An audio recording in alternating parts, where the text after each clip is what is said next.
नमस्कार दोस्तों, स्वागत है आप सभी का हमारे चैनल पौराणिक लोक पर। ओम नमो भगवते वासुदेवाय नमः। प्रिय मित्रों, कहा जाता है कि बिना तुलसी माता के विष्णु जी कोई भी भोग स्वीकार नहीं करते हैं और इसी प्रकार से विष्णु जी की किसी भी पूजा या किसी भी व्रत को बिना तुलसी माता की कथा के अधूरा माना जाता है। तो चलिए मित्रों, प्रभु श्री लक्ष्मी नारायण जी के चरण कमलों का ध्यान करते हुए सुनते हैं द्वादशी के दिन एकादशी व्रत पारण, तुलसी माता की अत्यंत ही पावन कथा। मित्रों, तुलसी माता से जुड़ी एक कथा बहुत प्रचलित है। प्राचीन समय की बात है, एक बार भगवान शिव ने किसी कारण वश अपने तेज को समुद्र में फेंक दिया। उनके तेज के प्रभाव से एक महान तेजस्वी बालक ने जन्म लिया। यह बालक आगे चलकर जालंधर के नाम से पराक्रमी राजा बना और इसकी राजधानी का नाम जालंधर नगरी रखा गया। जब जालंधर विवाह के योग्य हुआ तो दैत्य राज की कन्या वृंदा का विवाह जालंधर से संपन्न हुआ। जालंधर एक क्रूर महाराक्षस था जो सदा ही अपनी सत्ता के मद में चूर रहता था। विवाहित होने बाद भी एक समय उसने माता लक्ष्मी को पाने की कामना से देवताओं से युद्ध करने का निर्णय लिया। उसने अपने पूरे बल और पूरी सेना के साथ युद्ध आरंभ किया। देवताओं और असुरों के बीच यह भीषण युद्ध बहुत समय तक चला। शिव जी के तेज से उत्पन्न होने के कारण उसने सभी देवताओं को पराजित कर दिया, परंतु माता लक्ष्मी को पराजित नहीं कर सका, क्योंकि माता लक्ष्मी का जन्म भी समुद्र यानी कि जल से हुआ था। समुद्र से ही उत्पन्न होने के कारण माता लक्ष्मी ने उसे अपने तेज से, अपने बल से पराजित कर दिया और भाई के रूप में स्वीकार कर लिया। वहां से पराजित होकर वह देवी पार्वती की सुंदरता पर मोहित हो गया और पार्वती माता को पाने की लालसा से कैलाश पर्वत पर गया। उसके मन में यह विचार आया कि लक्ष्मी जी न सही तो देवी पार्वती को तो मैं अवश्य ही प्राप्त कर लूं। जालंधर ने माता पार्वती को छलने के लिए एक योजना बनाई और वह भगवान देवाधिदेव शिव का ही रूप धरकर माता पार्वती के समीप गया। मां पार्वती ने उसे अपने समक्ष देखते ही अपने योग बल और सतीत्व से उसे तुरंत पहचान लिया तथा वहां से अंतर्ध्यान हो गई और भगवान विष्णु के समक्ष वैकुंठ धाम में पहुंची। वहां जाकर देवी पार्वती ने क्रोधित होकर सारा वृतांत भगवान विष्णु को सुनाया। मित्रों, दरअसल जालंधर की पत्नी वृंदा अत्यंत पतिव्रता स्त्री थी और उसी के पतिव्रत धर्म की शक्ति से जालंधर न तो मारा जाता था और न ही पराजित होता था। इसीलिए जालंधर का नाश करने के लिए वृंदा के पतिव्रत धर्म को भंग करना बहुत जरूरी था। इसी कारण भगवान विष्णु ऋषि का वेश धारण कर वन में जा पहुंचे, जहां वृंदा अकेली भ्रमण कर रही थी। भगवान के साथ दो मायावी राक्षस भी थे, जिन्हें देखकर वृंदा भयभीत हो गई। ऋषि रूपी विष्णु जी ने वृंदा के सामने छल करने के लिए अपने बल और तप से दोनों राक्षसों को भस्म कर दिया। उनकी शक्ति को देखकर वृंदा बहुत प्रभावित हो गई। वृंदा ने मन में विचार किया कि क्यों न मैं इनसे कैलाश पर्वत पर महादेव के साथ युद्ध कर रहे अपने पति जालंधर के बारे में पूछूं। ये इतने ज्ञानी मालूम पड़ते हैं, जरूर ही ये मेरी समस्या का समाधान करेंगे। ऋषि रूपी विष्णु जी ने वृंदा की बात को सुना और अपने माया जाल से दो वानर प्रकट कर दिए। एक वानर के हाथ में जालंधर का सिर था तथा दूसरे के हाथ में उसका धड़ था। अपने पति की यह दशा देखकर वृंदा मूर्छित होकर गिर पड़ी। होश में आने पर उन्होंने ऋषि रूपी भगवान से विनती की कि वह उसके पति को जीवित कर दे।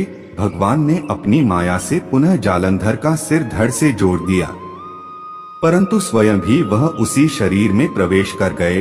वृंदा को इस छल का जरा आभास न हुआ। जालंधर बने भगवान के साथ वृंदा का पतिव्रता का व्यवहार करने लगी, जिससे उसका सतीत्व भंग हो गया।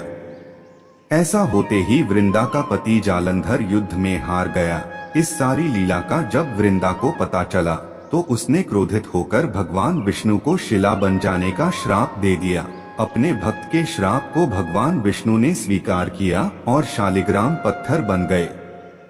सृष्टि के पालनकर्ता के पत्थर बन जाने से ब्रह्मांड में असंतुलन हो गया।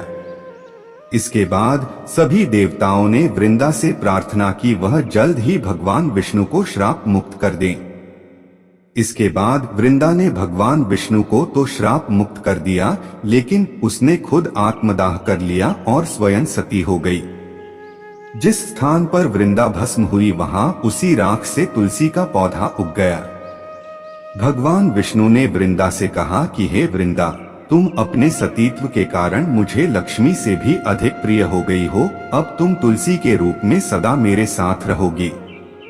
जो मनुष्य भी मेरे शालिग्राम रूप के साथ तुलसी का विवाह करेगा उसे इस लोक और परलोक में विपुल यश प्राप्त होगा।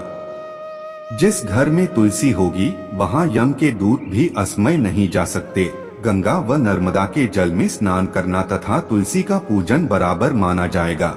चाहे मनुष्य कितना भी पापी क्यों न हो, मृत्यु के समय जिसके मुख में तुलसी मंजरी रहे और गंगा जल मुख में रखकर निकल जाएगा, वह व्यक्ति सभी पापों से मुक्त होकर मेरे धाम बैकुंठ लोक को प्राप्त होगा। उसी दैत्य जालंधर की यह भूमि जलंधर नाम से विख्यात है। तो बोलिए मित्रों, तुलसी माता जी जय, श्री लक्ष्मी नारायण जी जय। प्रिय मित्रों, तो यह थी तुलसी माता के विवाह की कथा। अब चलिए मित्रों सुनते हैं तुलसी माता की दूसरी कथा। एक समय की बात है, एक गांव की सभी महिलाएं मंदिर में जाकर तुलसी माता को रोजाना सींचती थीं। बाकी सभी महिलाएं तो तुलसी माता को सींचकर घर आ जाती, पर एक बुढ़िया माई रोज कुछ समय वहीं पर रुकती और तुलसी माँ को सींचकर कहती कि तुलसी माता, तुम सबकी दाता हो, मैं तेरा बिड़ला रोज सींचती हूँ, तुम मेरा निस्तारा करो। हे तुलसी माता, मुझे अडुवा दे, लडुआ दे, पीतांबर की धोती दे, मीठे मीठे ग्रास दे, बैकुंठ का वास दे, चटक की चाल दे, पटक की मौत दे, चंदन का काठ दे, झालर की झनकार दे, साईं का राज दे, दाल भात का जीवन दे, एकादशी का दिन दे, और जब मेरी मृत्यु हो तो श्री कृष्ण का कंधा दे। इतनी बात सुनकर तुलसी माँ सोच में पड़ जाती है। बुढ़िया की बातों को सुनकर तुलसी माता बहुत ही चिंता में रहने लगी और धीरे धीरे सूखने लगी। एक दिन भगवान श्री कृष्ण ने तुलसी माँ से उनकी इस चिंता का कारण पूछ कि आपको कौन सी चीज है जो परेशान कर रही है। इस पर तुलसी माँ ने बताया कि एक बुढ़िया है, मेरे पास रोज आकर इतनी बात कहकर जाती है। इनमें से मैं बुढ़िया माई को सब कुछ दे सकती हूँ, पर आपका कंधा कहाँ से दूंगी। इस पर भगवान बोले कि तुम चिंता मत करो और बुढ़िया माई को आशीर्वाद दे दो। जब बुढ़िया माई की मृत्यु होगी मैं उसे कंधा देने चला जाऊंगा। तुलसी माँ ने वैसा ही किया और थोड़े दिन बाद बुढ़िया माई मर गई। सब कोई उसे उठाने लगे पर वह इतनी भारी हो गई कि किसी से भी नहीं उठी। सब कोई कहने लगा कि पाप घाट की माला फेरती थी, जिसकी वजह से इतनी भारी हो गई। तभी भगवान श्री कृष्ण ब्राह्मण के भेष में आए और वहां खड़े लोगों से बुढ़िया के कान में कुछ कहने पर उसका शव हल्का होने की बात कही। इस पर लोगों ने कहा कि तू भी अपने मन की निकाल ले। भगवान ने जाकर बुढ़िया के कान में कहा कि माई, तूने मेरी पत्नी का बिड़ला सींचा है, मैं करूं निस्तारा तेरा। बुढ़िया माई अडुवा ले, लडुआ ले, पीतांबर की धोती ले, मीठा मीठा भात ले, बैकुंठ का बांस ले, चटक की चाल ले, पटक की मौत ले, चंदन का काठ ले, झालर की झनकार ले, साईं का राज ले, दाल भात का भोजन ले और जीवन के अंत में श्री कृष्ण का कंधा ले। इतना सुनते ही बुढ़िया माई हल्की हो गई। इसके बाद भगवान श्री कृष्ण ने खुद उसे अपना कंधा देकर उसे मुक्ति प्रदान की। कथा के अंत में कहा जाता है कि हे तुलसा माई, जैसे आपने उस बुढ़िया को मुक्ति दी वैसी सबको देना, अंत काल में सबको आपका कंधा मिले। तो बोलिए मित्रों, श्रीमन नारायण नारायण हरि हरि, श्रीमन नारायण नारायण हरि हरि। मित्रों, अगर आपको हमारी वीडियो अच्छी लगी हो तो लाइक जरूर करें और ऐसी ही कथाएं सुनने के लिए चैनल को सब्सक्राइब जरूर करें। धन्यवाद।